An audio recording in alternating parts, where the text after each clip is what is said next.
So I wanted to make a quick video on the Ford Maverick. I just purchased this from the perspective of somebody who's never considered owning anything above a sedan before.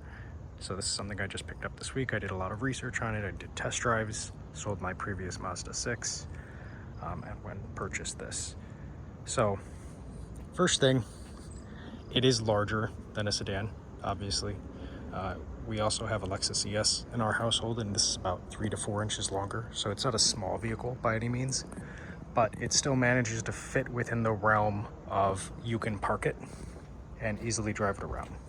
The width is completely manageable, again still wider than a standard car, but pretty all right. This is an XLT trim in their ruby red, if I remember the name correctly. I picked this color specifically. I think it's pretty good. For a vehicle that starts in the 20s, I think there's a lot of great things about it. Fit and finish is good and bad, depending on the place. The paint finish is pretty darn good. I have no complaints about it. I think exterior fitment is pretty good all around. I haven't noticed anything egregious. I tend to be a pretty OCD person in a lot of ways, so pretty happy with that. Some things that I noticed that weren't really called out. The XLT trim does have a laminated windshield, meaning it's 2 panes of glass with plastic in between. These tend to be quieter than your standard one-piece windshield. Now, all glass is laminated to an extent, but when I say laminated in this case, I mean it's got that inner plastic layer. Helps with sound deadening quite a lot. The front windows are just regular glass, so they're not laminated in that way. Now, in the red, the kind of cheap black accents actually work pretty well with it. The black handles, trim, bed accents. I think it looks pretty good. Now, compared to having a sedan and putting a cargo carrier on the back like I did for a while, this is a heck of a lot easier to use and more practical. I'm glad I made the switch. I was getting tired of putting plywood and appliances on the back and the roof of a sedan. It got to be a little ridiculous. It was working around having the car versus working with the car when it came to my hobbies.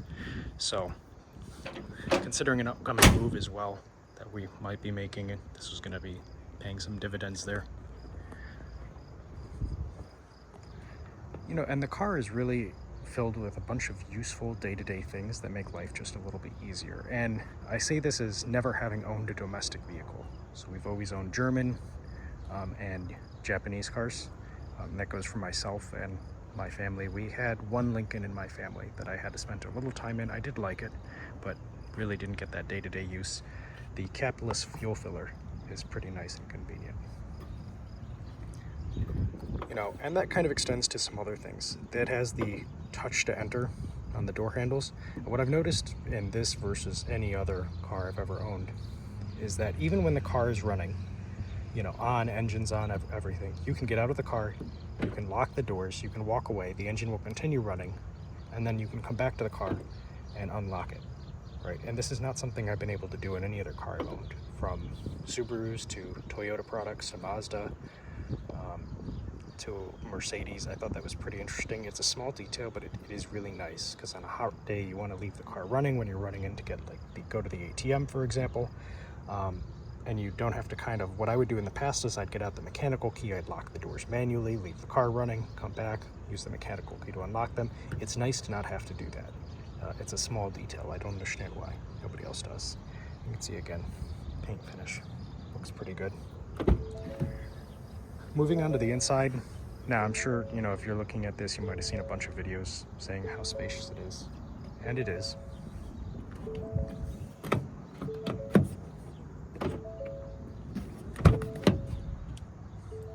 Back seat's pretty good for the class of vehicle. The underseat storage is really convenient. For 26th, I was reading they did delete the center armrest and move the cup holders there. Kind of a minor thing about cost cutting, which is a bummer. Really big rear window, which is nice. You don't see that often these days. It might not show on camera, but the interior is very blue. So, for example, this is a navy blue, not a black.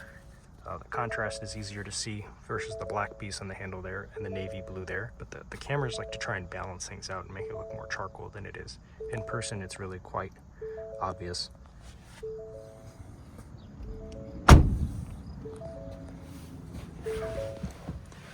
Moving inside.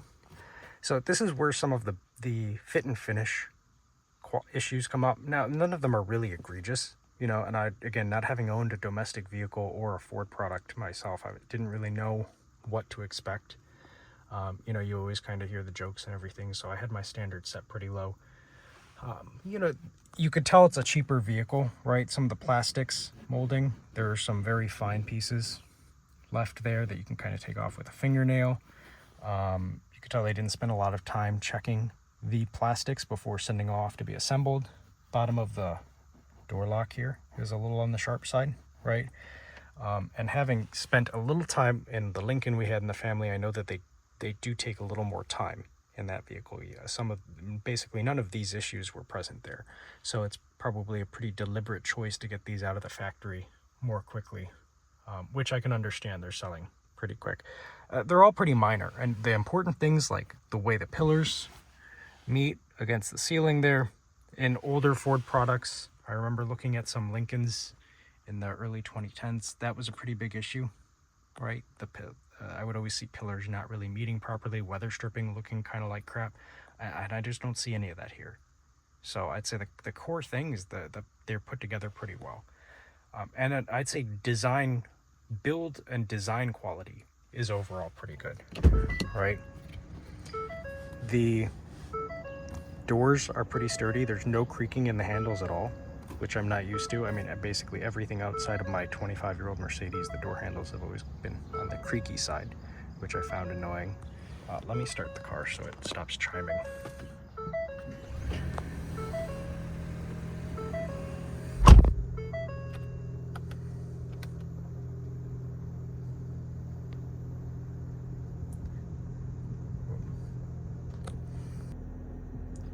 Sorry, I went to just get the chime to go away there. It's interesting how the chime seems to change to an older version when under certain circumstances. I've read online that it happens when the battery hits to a certain level. It does that when the system shuts down past a certain point. It's kind of interesting. It's like a fallback in terms of programming. I work in tech, so I just find that interesting. But I digress. You know, design quality is good. They really did a good job meeting the price of the vehicle, right? These plastics are hard, but they don't look cheap, right? They're very well textured. They have an attractive finish to them. The color helps with that as well. Same thing like the door handle, well mounted. It has a good tactile action when it opens the door. The doors sound good when they shut, front and rear. They don't sound thin. The armrest here is padded, and while color matched to the plastics, it's nicely padded. Feels, again, secure in the door. Window switches, it all feels good, and again, better than I was expecting. You know, these all feel good. This is the heated steering wheel, feels good in the hand. It's well finished. This kind of limestone looking plastic that you see throughout the interior is a really clever choice. It's pretty cost effective, I'd imagine. It's hard plastic, but it adds a lot of visual pizzazz. When you consider a similarly priced interior like a Corolla, this is a lot more fun. It feels less cheap, even though it probably is, if not more, inexpensive than what Toyota's doing there. And, you know, Toyota's going to have better build quality for sure, or I should say fit and finish. But this is the more pleasant interior to be in by a pretty big margin, you know. And one surprise for me, being in a domestic vehicle, is the seats are softer than I'm used to, which in a good way. I do like that. They're pretty comfortable, again, considering the class of car. This is the newer infotainment system. It seems pretty all right. It's not the fastest reacting, but it works well. I haven't had any problems. Granted, it's only been less than a week. No problem connecting my phone. Menus are really straightforward. It was easy to set up. CarPlay seems pretty reliable. I do use the wired version of CarPlay just because, you know, doing all that stuff wirelessly is going to be a drain. So I'm glad that it has the option. I know some cars, I've read online at least, just lock out wired CarPlay entirely. You know, when I'm not going to name brands, but that seemed kind of ridiculous to me. Heated seats. I was not happy that they put these in the screen, but at least they're always present and easy to hit. And it's nice that there's an auto option, which I'm sure I'll be using in the winter. Same thing with the heated steering wheel, pretty quick to turn on and off. This was another nice thing I've never had in any vehicle as well. You have multiple levels for the automatic climate control, which is pretty awesome, because sometimes I do want more fan speed, but I don't want to turn it up completely, right? And then take it out of auto mode by changing the fan speed manually. That's real nice. You have redundant audio controls down here, so fortunately there's still something. And I guess versus some of my other cars, I feel the need to fiddle with this climate control less because of that auto button, and because it seems to have pretty strong air conditioning altogether. I'm not, again, sure if this is a domestic vehicle thing or just they did a good job designing the capacity of this air conditioning system. It's pretty strong. It keeps the cabin real nice and cool, which is nice. I like things cooler. You know, and the interior is full of very practical little touches. You have the cubby there, you have cubbies here, the liners come out real easy. This cubby has a really deep recess, so when your phone is plugged in, there's actually a way for the cable to be on the phone and the phone still standing up without kind of crunching it, which is real clever. They used to have a wireless charger here and then they removed it. I'm not sure if they had issues or if that was cost cutting. I know some brands remove them because they just can't get them to run cool enough and they overheat and then they shut down, etc. Not really worth the price. Shifter takes a little getting used to, but what's nice is it's got a really good safety feature. Let's say you're in drive and then you just go ahead and you open the driver's door. It's nice that it goes ahead and puts you in park, which is not something you can have without a digital shifter. So there are some virtues to that, and I say that as a pretty, automotive person, a big car nut. One thing that kind of surprised me here is just a regular manual day-night mirror. Hadn't really thought about that. Auto dimming mirrors have become pretty ubiquitous. They're so cheap for auto manufacturers to put in, but again, kind of shaving pennies here and there.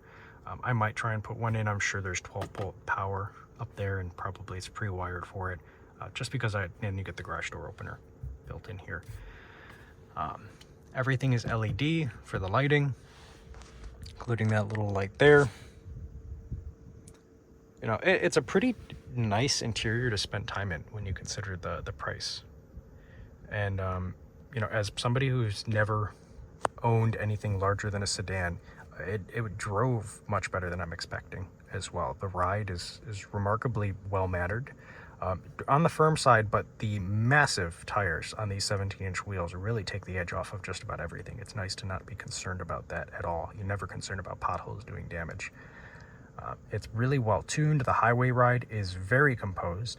I think the only thing I need to do is get these tires road force balanced to make them a little smoother, but otherwise the body, the chassis handle everything real well. Very stable. NVH is, again, so much better than I was expecting. It's coming from a Mazda 6 Signature, which is a very well isolated vehicle. This is louder for sure, but it's not loud. It's very well mannered. It's very comfortable to spend time in on the highway. No problems at all. And of course, being a hybrid, you don't get a lot of drivetrain noise unless you're flooring it, which is not, your average circumstance there. All things considered, pretty great. So very easy to make the switch from a sedan. No problems at all. Very easy to drive and park. No regrets over the decision. It's nice to have the cargo capability. I already picked up an oven, a built-in wall oven, the day after picking this up. So it's nice to no longer have to worry about how I'm going to get things like I did in a sedan. It just became impractical to be a 3-sedan household. So now we're a 2-sedan and 1 small pickup household. So yeah, those are my thoughts coming from a sedan into this. Just wanted to make this off-the-cuff video, give my opinion, in case that ends up being valuable or helpful to anyone who might be in a similar situation. Maybe their hobbies have kind of outgrown having a sedan. And to me personally, I just don't see the reason to have an SUV, right? You end up with an enclosed cargo area. There's so many things that don't fit in that. You can't fit sheets of plywood or anything 4 feet wide in an SUV of a comparable size. So it just didn't really seem worth it. And they tend to be just so fuel thirsty as well, and even harder to park for some reason. So any questions, comments, concerns, feel free to leave a comment and I'll get back to you and answer them. If you're just going to say, oh, nobody needs a pickup, you know, you could have continued on with a sedan, you just wanted a truck, you know, you could take your opinion and go elsewhere. I don't care. Anybody could continue to do everything and work around compromises all the time.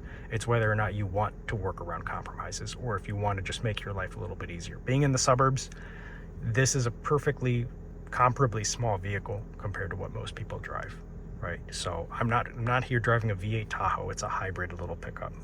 This is pretty reasonable. So thanks for taking the time to check this out.